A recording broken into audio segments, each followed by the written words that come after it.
नमस्कार दोस्तों, बहुत बहुत स्वागत है आप सभी का ददीवा इस अकेडमी में। इस लेक्चर में हिस्ट्री के अंतर्गत हम पढ़ेंगे भारतीय राष्ट्रीय आंदोलन और इसका ये सेट 8 है, 8वां सेट है। और इसमें हम यूपीएससी में जो पिछले 25 वर्षों में पूछे गए सवाल है, यूपीएससी की प्रारंभिक परीक्षा में, सिविल सेवा परीक्षा की प्रारंभिक परीक्षा में जो पिछले वर्षों के पिछले 25 वर्षों के सवाल है उनको हम यहाँ सम्मिलित कर रहे हैं। और इससे पहले मैं आपको बता दूं, आई बटन पर क्लिक करके आप उन लेक्चर्स तक पहुंच सकते हैं जो हमने पहले कवर कर चुके हैं। प्राचीन भारतीय इतिहास, मध्यकालीन भारतीय इतिहास और आधुनिक भारतीय इतिहास संबंधित जो भी एमसीक्यू वाले फॉर्मेट है वो भी हमने यहाँ कवर कर रखे हैं। आप आई बटन पर क्लिक करके उन लेक्चर तक पहुंच सकते हैं या फिर डिस्क्रिप्शन बॉक्स में इसकी लिंक दे दी है, आप उन लिंक की सहायता से भी उन लेक्चर्स तक पहुंच सकते हैं। अब तक की वीडियो हिंदी भाषा में मैं लेकर आ रहा हूँ। मेरा नाम है देवरत्न के। चलिए शुरू करते हैं। आज का पहला सवाल, हंटर आयोग की नियुक्ति की गई थी, किसके बाद हंटर आयोग की नियुक्ति की गई थी, ये यहाँ पे बताना है। ये सवाल पूछा गया 2001 में। हंटर आयोग की नियुक्ति काली कोठरी घटना के बाद, जलियांवाला बाग हत्याकांड के बाद, 1857 ईस्वी के विद्रोह के बाद, बंगाल के विभाजन के बाद। तो ये हंटर आयोग की नियुक्ति की गई थी जलियांवाला बाग हत्याकांड के बाद, जो 13 अप्रैल साल 1919 को हुआ था अमृतसर में। उसके बाद ये की गई थी। हंटर कमीशन 1 अक्टूबर 1919 का गठन जलियांवाला बाग हत्याकांड के बाद हुआ था, जिसमें जनरल डायर ने जो वैसाखी के दिन यहाँ पे जो निहत्ती जनता थी उन पर गोली मारने का आदेश दिया था। उसके बाद ये हंटर कमीशन यहाँ पे इसकी नियुक्ति की गई थी। आंसर है इसका बी। अगला सवाल है, 1920 के अहमदाबाद अधिवेशन में निम्नलिखित नेताओं में से किसने संपूर्ण स्वराज को कांग्रेस का लक्ष्य मानने का प्रस्ताव रखा? संपूर्ण स्वराज को कांग्रेस का लक्ष्य मानने का प्रस्ताव रखा। ये सवाल 2001 में पूछा गया है। अब्दुल कलाम आजाद, हसरत मोहानी, जवाहरलाल नेहरू या फिर मोहनदास करमचंद गांधी यानी गांधी जी ने। तो ये लक्ष्य मानने का प्रस्ताव रखा था हसरत मोहानी जी ने। हसरत मोहानी जी, आंसर है इसका बी।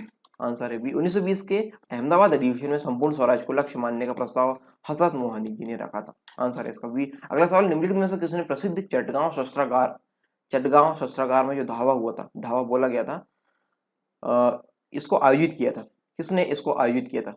लक्ष्मी सहगल, सूरसेन, बटुकेश्वर या फिर जे.एम. सेनगुप्त। 2001 में सवाल पूछा गया था। तो ये चटगांव शस्त्रागार धावा जो आयोजित किया गया था, यहाँ पे जो धावा बोला गया था, इसका आयोजन किया था सूर्यसेन द्वारा। आंसर है इसका बी। अप्रैल 1930 में सूर्यसेन ने इंडियन रिपब्लिक आर्मी के 65 क्रांतिकारियों के साथ चटगांव शस्त्रागार लूटने की योजना बनाई और सूरसेन को फरवरी 1933 में गिरफ्तार कर जनवरी 1934 में फांसी दे दी गई थी। आंसर है इसका बी, सूर्यसेन। अगला सवाल है, 1908 में अखिल भारतीय मुस्लिम लीग की एक लंदन शाखा की स्थापना हुई। अखिल भारतीय मुस्लिम लीग की एक लंदन शाखा की स्थापना 1908 में किसकी अध्यक्षता में हुई, ये यहाँ पे सवाल है। 2001 में सवाल पूछा गया है। ऑप्शन है आगा खान की अध्यक्षता में, अमीर अली की अध्यक्षता में, लियाकत अली खान की अध्यक्षता में या फिर एम.ए. जिन्ना की अध्यक्षता में। तो ये स्थापना हुई थी इसकी अमीर अली की अध्यक्षता में। आंसर है इसका बी। आंसर है बी। सैयद अमीर अली ने लीग की एक शाखा 1908 में लंदन में स्थापित की। ठीक है, 1908 में। आंसर है इसका बी। अगला सवाल है, निम्नलिखित में से कौन 1939 में Bharat Prajamandal All India States Peoples Conference के अध्यक्ष थे? इसके अध्यक्ष कौन थे? जो भारत प्रजामंडल या फिर इसको इंग्लिश में All India States Peoples Conference, इसके अध्यक्ष कौन थे? 2001 में सवाल पूछा गया है और ये अध्यक्ष पूछा गया 1939 में कौन थे? ठीक है, तो यहाँ पे ऑप्शन है जयप्रकाश नारायण, शेख अब्दुल्ला, जवाहरलाल नेहरू या फिर सरदार वल्लभ भाई पटेल। तो इसके अध्यक्ष थे जवाहरलाल नेहरू, पंडित जवाहरलाल नेहरू। और भारत प्रजामंडल यानी जो All India States Peoples Conference थी, ब्रिटिश भारत में एक राजनीतिक संगठन था। इसका प्रथम सत्र दिसंबर 1927 में मुंबई में हुआ और जवाहरलाल नेहरू 1935 से 1947 तक इसके अध्यक्ष रहे। 1935 से 1947 तक। आंसर है इसका सी। अगला सवाल है, स्वदेशी की भावना से ओतप्रोत भारत के चरमपंथी राष्ट्रवादी आंदोलन काल के संदर्भ में निम्नलिखित में से कौन सा कथन सही नहीं है? गलत कथन हमको बताना है। किस संबंधित? स्वदेशी की भावना से ओतप्रोत भारत के चरमपंथी राष्ट्रवादी आंदोलन के काल में इनमें से कौन सा कथन सही नहीं है? सन 2002 में यह सवाल पूछा गया है। तो देखते इसके बारे में। लियाकत हुसैन ने बेरिसाल के मुस्लिम किसानों के आंदोलनों का नेतृत्व किया। वर्ष 1898 में राष्ट्रीय शिक्षा की योजना सतीश चंद्र मुखर्जी द्वारा तैयार की गई। बंगाल नेशनल कॉलेज की स्थापना 1906 में हुई, जिसके प्रधानाचार्य अरविंदो थे। टैगोर ने आत्मशक्ति की उपासना का उपदेश दिया, जिसका मुख्य उद्देश्य गांवों का सामाजिक और आर्थिक पुनरुद्धार करना था। तो यहाँ पे हमको बताना है कि कौन सा कथन सही नहीं है, यानी गलत कथन हमको बताना है। चेक करते हैं इसको। टैगोर ने आत्मशक्ति की उपासना का उपदेश दिया, जिसका मुख्य उद्देश्य गांवों का सामाजिक और आर्थिक पुनरुद्धार करना था। कि ये सही है? ये सही है, ये कथन यहाँ पे सही है। अगला है, बंगाल नेशनल कॉलेज की स्थापना 1906 में हुई, जिसके प्रधानाचार्य अरविंदो थे। हाँ, ये भी सही है, इसकी स्थापना 1906 में हुई थी और इसके प्रधानाचार्य अरविंदो थे। वर्ष 1898 में राष्ट्रीय शिक्षा की योजना सतीश चंद्र मुखर्जी द्वारा तैयार की गई। ये सही है? हाँ, ये भी सही है। ठीक है, ये कथन भी सही है। अगला कथन चेक करते, लियाकत हुसैन ने बरीसाल के मुस्लिम किसानों के आंदोलनों का नेतृत्व किया।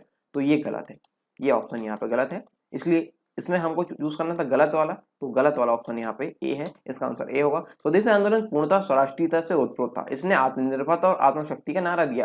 राष्ट्रीय शिक्षा योजना तैयार की गई। बंगाल नेशनल कॉलेज की स्थापना 1906 में की गई तथा गांवों के सामाजिक एवं आर्थिक पुनरुद्धार के प्रयास किए गए। महिलाओं ने इसमें सक्रिय रूप से भाग लिया और खेतीहर मुसलमानों ने इस आंदोलन में भाग नहीं लिया। खेतीहर मुसलमानों ने इस आंदोलन में भाग नहीं लिया, परंतु बरीसाल के मुस्लिम किसानों के आंदोलन का नेतृत्व अब्दुल रसूल ने की थी। अब्दुल रसूल ने की थी। ठीक है, तो यहाँ पे ऑप्शन क्या था? लियाकत हुसैन, इन्होंने नहीं की थी। इनका नेतृत्व किया था अब्दुल रसूल ने। अब्दुल रसूल जी के द्वारा इनका नेतृत्व किया गया था। ठीक है, तो ये लियाकत हुसैन यहाँ पर गलत है, हमको गलत वाला चूज करना था, तो आंसर है इसका ए। अगला सवाल है, भारतीय स्वाधीनता संघर्ष के संदर्भ में निम्नलिखित में कौन सा कथन सही नहीं है? गलत कथन हमको बताना है। सन 2002 में यह सवाल पूछा गया है। हकीम अजमल खान राष्ट्रवादी तथा चरमपंथी अहराट आंदोलन शुरू करने वाले प्रथम नेताओं में से थे। भारतीय राष्ट्रीय कांग्रेस के गठन के समय सैयद अहमद खान ने इसका विरोध किया। 1906 में गठित अखिल भारतीय मुस्लिम लीग ने मुस्लिम लीग ने बंगाल के विभाजन और अलग निर्वाचन समूह बनाए जाने का प्रबल विरोध किया। मौलाना बरकतुल्लाह और मौलाना अब्दुल्ला सिंधी काबुल में भारत की अंतःकालीन सरकार का गठन करने वालों में से थे।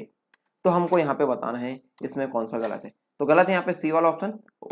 जो सी वाला ऑप्शन है, 1906 में गठित अखिल भारतीय मुस्लिम लीग ने बंगाल के विभाजन और अलग निर्वाचन समूह बनाए जाने का प्रबल विरोध किया।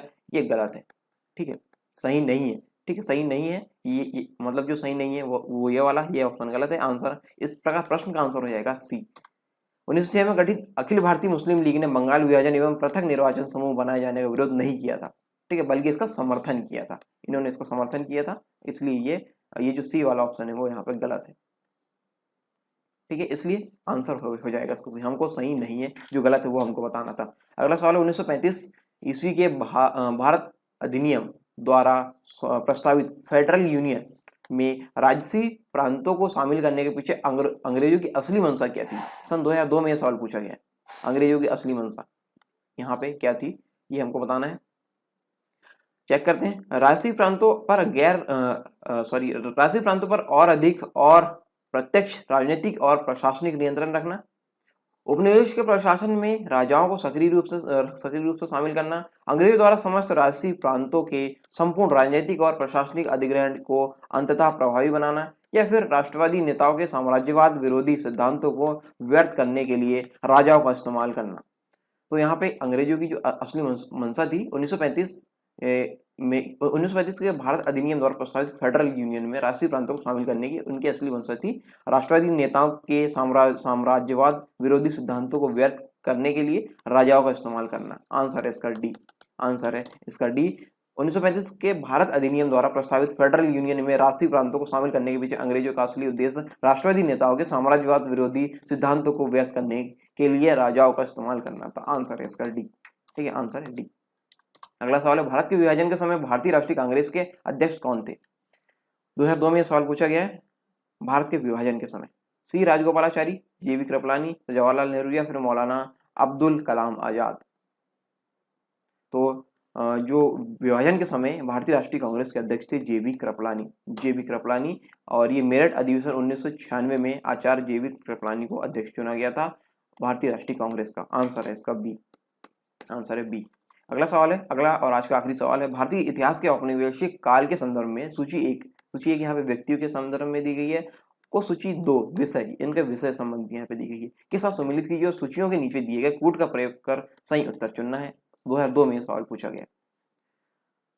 यहाँ पे व्यक्ति दिए गए है मैकडोनाल्ड, लिनलिथगो, डलहौजी, चेम्सफोर्ड।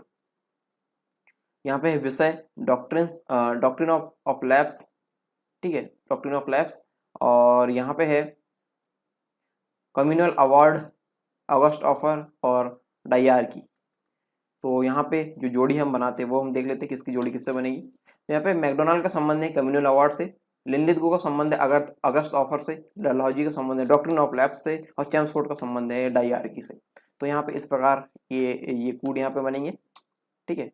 तो कूट के अंतर्गत यहाँ पे जो मैकडोनाल्ड का संबंध है कम्युनल अवार्ड से, मैकडोनाल्ड का संबंध कम्युनल अवार्ड से, और यहाँ पे है लिनलिथगो का संबंध है अगस्त ऑफर से, और यहाँ पे है डलहौजी का संबंध है डॉक्ट्रिन ऑफ लैब्स की लैब्स के विषय से, और यहाँ पे है चेम्सफोर्ड का संबंध है डाइआर्की के संबंध, ठीक है।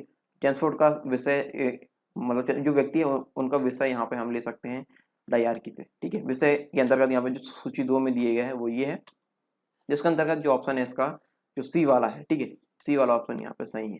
आंसर है इसका सी, जो कूट के अनुसार यहाँ पे जो दिए गए हैं, जो आंसर सही बन रहा है, जो हमने मिलाया यहाँ पे ए का 2 से, बी का 3 से, सी का 1 से और डी का 4 से। आंसर है इसका डी, आंसर का सी, तीसरा ऑप्शन यहाँ पर सही है। तो ये आज के 10 प्रश्न यहाँ पर समाप्त होते हैं। तो कैसा लगा ये लेक्चर? आप अपनी प्रतिक्रिया कमेंट बॉक्स में कमेंट करके जरूर बताएं। यदि आपको अच्छा लगा तो आप वीडियो को लाइक कर सकते हैं, नहीं लगा तो आप वीडियो को डिसलाइक कर सकते हैं। और यदि डिसलाइक कर रहे हैं तो ये जरूर बताएं कि आपने डिसलाइक क्यों किया, ताकि हम अगले लेक्चर में इसको सुधार कर सकें। तो thanks for watching the IAS Academy।